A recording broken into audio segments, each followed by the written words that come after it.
नमस्कार दोस्तों, स्वागत है आपका एक बार फिर से आपके अपने चैनल ज्ञान अलोंग विद भक्ति के साथ। कहते हैं किसी पर माता लक्ष्मी की कृपा हो जाए तो उसकी जीवन में फिर कोई परेशानी नहीं आती। माता लक्ष्मी स्वास्थ्य, संतान, धन, वैभव तथा सौभाग्य प्रदान करने वाली देवी हैं। जब वे किसी पर अपनी कृपा दृष्टि डाल देती हैं तो उस मनुष्य का जीवन सफल हो जाता है। ऐसी ही एक पौराणिक कथा के अनुसार माता लक्ष्मी ने नौकरानी बनकर एक माली के घर में बरकत की और उसके परिवार को खुशियों से भर दिया। एक बार की बात है, भगवान विष्णु शेषनाग पर बैठे बैठे बहुत उदास हो रहे थे। उन्हें धरती पर घूमने की इच्छा हुई और वे अपनी यात्रा की तैयारी में लग गए। तब माता लक्ष्मी ने भी धरती पर घूमने की इच्छा जाहिर की।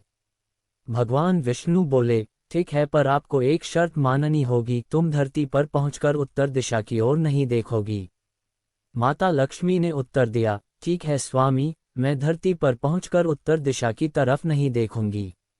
मुझे आपकी शर्त मंजूर है। भगवान विष्णु की शर्त से माता लक्ष्मी सहमत हो गईं और प्रातः काल होते ही माता लक्ष्मी और भगवान विष्णु धरती पर पहुंचे। इस समय सूर्य उदय हो रहा था। रात की बरसात खत्म हो चुकी थी और चारों ओर हरियाली ही हरियाली थी। धरती की सुंदरता देखकर माता लक्ष्मी अत्यंत प्रसन्नचित हो गईं और भगवान विष्णु को दिया वचन भूल गईं। माता लक्ष्मी धरती को देखते देखते कब उत्तर दिशा की ओर देखने लगी, उन्हें पता ही नहीं चला। धरती का वातावरण मनमोहक था और वह फूलों से भरा हुआ बहुत ही सुंदर खेत नजर आया। उस तरफ से खुशबू के साथ सुंदर फूल खिले थे।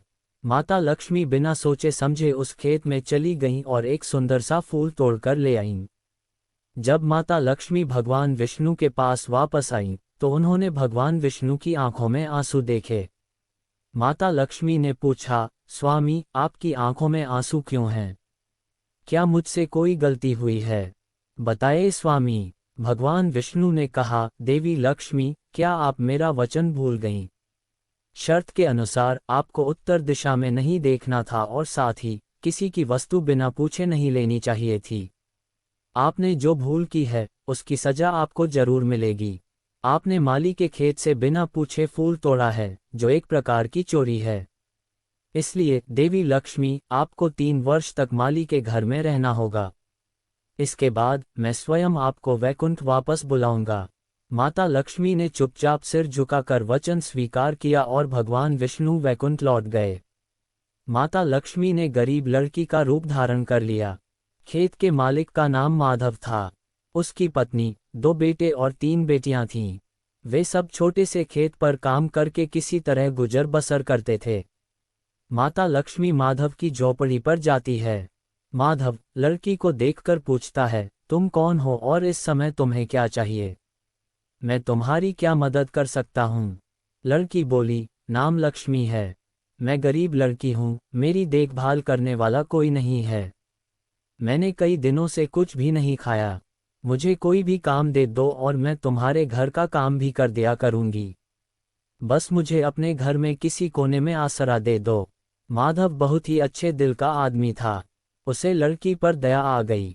वह लड़की से बोला, देखो बिटिया, मैं तो बहुत ही गरीब माली हूँ। मेरी कमाई से मेरे घर का खर्च बड़ी मुश्किल से चलता है। लेकिन अगर मेरी 3 की जगह 4 बेटियां होती तो भी मैंने ही गुजर करना था। जैसा रूखा सूखा हम खाते हैं वही मैं खिला सकता हूँ। यदि तुम मेरे यहाँ यही रूखा सूखा खाकर खुश रह सकती हो तो अंदर आ जाओ। लक्ष्मी बोली, जो आपने मुझे अपनी झोपड़ी में शरण दी, आपका बहुत बहुत शुक्रिया। माता लक्ष्मी 3 साल माधव के घर पर नौकरानी बनकर रही। जिस दिन माता लक्ष्मी माधव के घर आई थी, उस दिन से ही माधव की आमदनी बढ़ने लगी। उसने गेहूं खरीद ली। साल दर साल उसकी आमदनी बढ़ती गई। उसने जमीन खरीद ली और फिर एक बड़ा पक्का घर भी बना लिया। सभी सुख सुविधाएं अब माधव और उसके परिवार के पास थीं। लक्ष्मी माधव के घर और खेत में काम करती रहती थी। एक दिन माधव ने सोचा, मुझे ये सब इस लड़की लक्ष्मी के आने के बाद ही मिला है। जब से यह मेरे घर आई है, मेरी किस्मत ही बदल गई है। एक दिन जब माधव अपने खेत से काम खत्म करके घर आया तो उसने देखा कि उसके घर के सामने दरवाजे पर एक देवी स्वरूप लड़की खड़ी थी। ध्यान से देखा तो वह उसकी मुंहबोली बेटी लक्ष्मी ही थी। माधव ने सोचा, ये तो साक्षात माता लक्ष्मी हैं।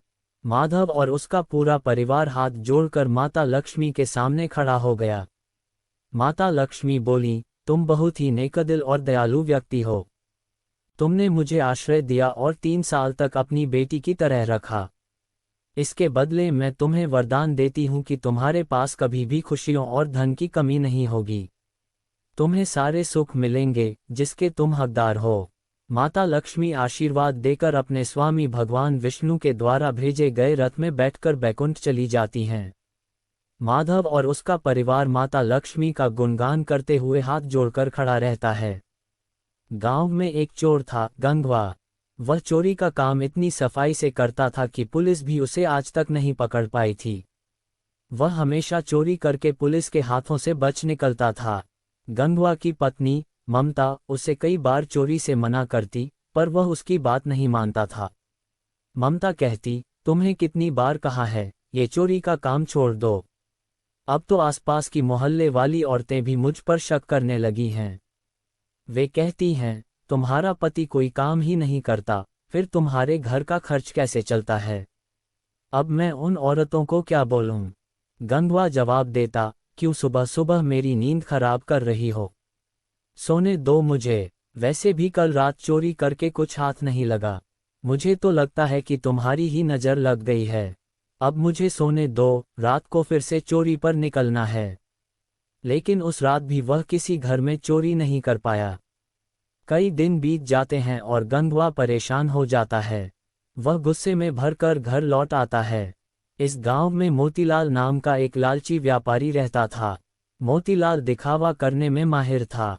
वह गांव वालों के सामने खूब दान पुण्य का दिखावा करता ताकि सभी उसकी तारीफ करें। एक दिन कुछ गांव वाले मोतीलाल से मिलने आए। मोतीलाल ने अपने नौकर से कहा, उन्हें अंदर भेज दो और सबके लिए चाय पानी का इंतजाम करो। सब गांव वाले मोतीलाल के लिए कुछ न कुछ उपहार लेकर आए थे।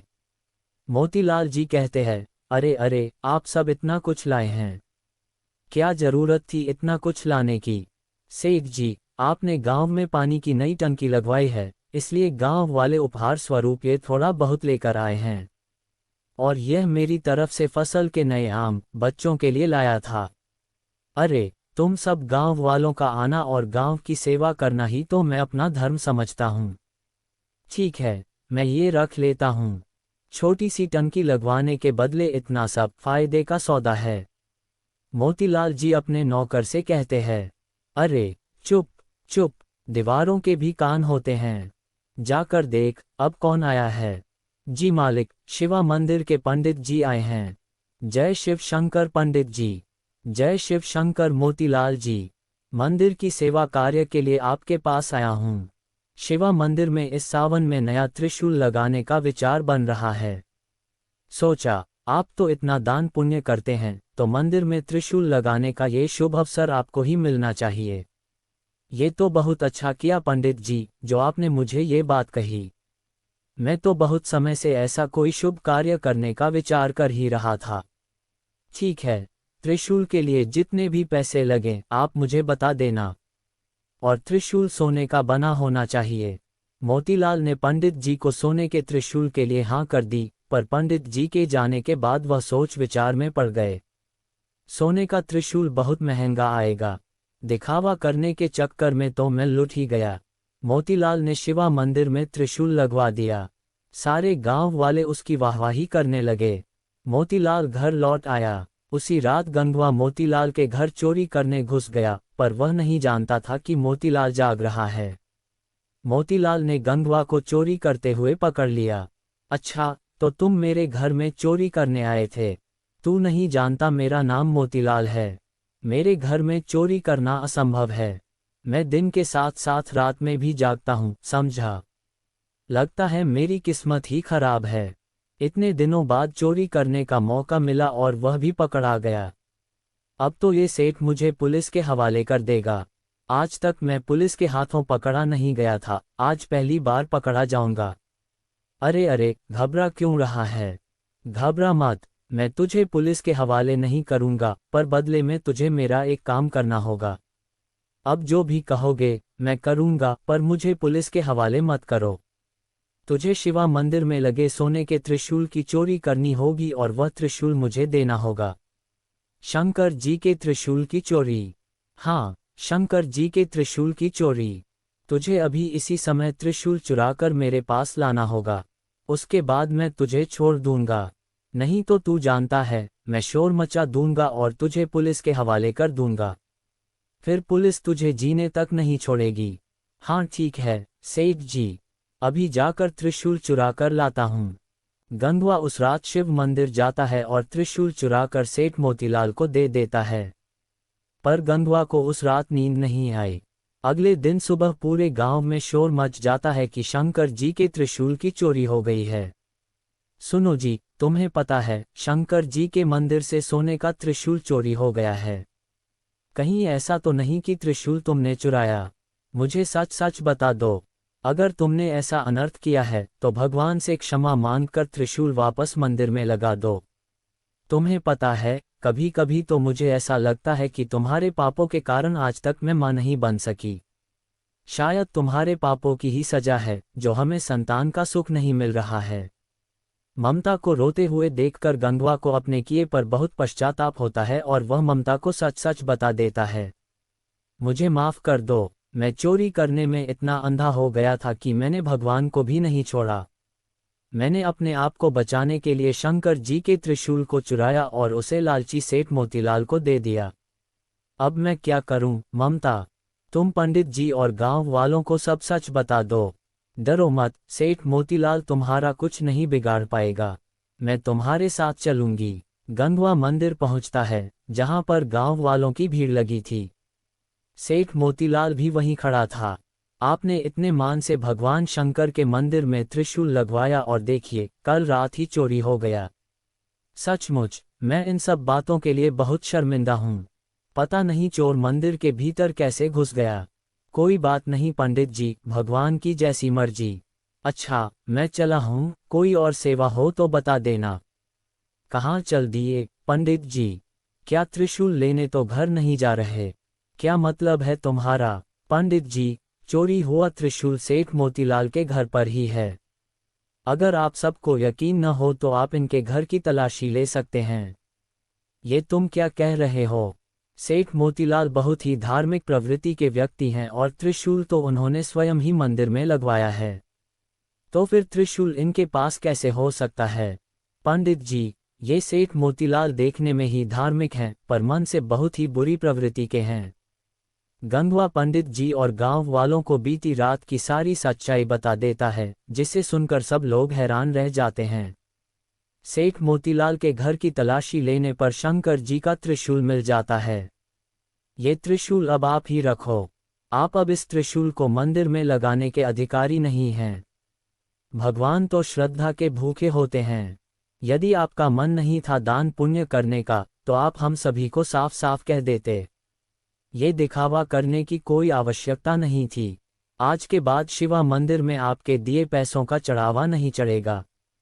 पंडित जी, हम गांव वाले भी सेठ मोतीलाल के हाथों से कोई धर्म कर्म के कार्य में मदद नहीं लेंगे। हर कोई सेठ मोतीलाल के खिलाफ हो जाता है। सेठ मोतीलाल अपने घर चला जाता है।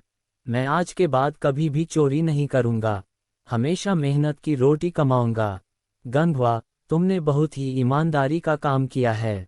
देखना, भगवान भोलेनाथ तुम्हें इसका फल अवश्य देंगे। उस दिन से गंधवा ने चोरी करना छोड़ दिया। अब वह मेहनत मजदूरी करता था। ममता भी गंधवा को मेहनत मजदूरी करते देख बहुत खुश थी। कुछ समय बाद ममता माँ बन जाती है और एक बहुत ही सुंदर बच्चे को जन्म देती है। यदि यह वीडियो आपको पसंद आया हो तो कमेंट में जय माँ लक्ष्मी लिखना ना भूले और वीडियो को लाइक अवश्य करके चैनल को सब्सक्राइब करें। मिलते हैं जल्द एक नई वीडियो के साथ। तब तक के लिए खुश रहे, स्वस्थ रहे और अपने माता पिता का ख्याल रखे। राधे राधे।